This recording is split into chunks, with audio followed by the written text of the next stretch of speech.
अस्सलाम वालेकुम। आज मैं आपको बहुत ही आसान सा तरीका बताने जा रही हूँ कि स्क्वायर कैसे मालूम करें।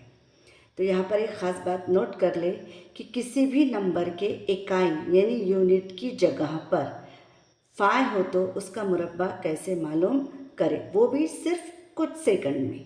अब यहाँ पर देखो, हम नंबर लेते हैं 15 और 15 का हमें क्या मालूम करना है, स्क्वायर मालूम करना है। तो 15 का स्क्वायर मालूम करने के लिए हम क्या करेंगे, सबसे पहले यूनिट के प्लेस पे जो 5 है इसका स्क्वायर लिखते हैं। तो 5 का स्क्वायर होता है 25। अब यहाँ पर क्या है 1, तो 1 से आगे आने वाला नंबर, 1 के फ़ौरन बाद कौन सा नंबर आता है 2। तो ये यहाँ पर जो 1 के बाद में 2 आता है, हम इन दोनों का मल्टीप्लिकेशन करते हैं तो हासिल होता है 2। तो 15 का स्क्वायर क्या हो गया 225। अब देखते हैं 35 को।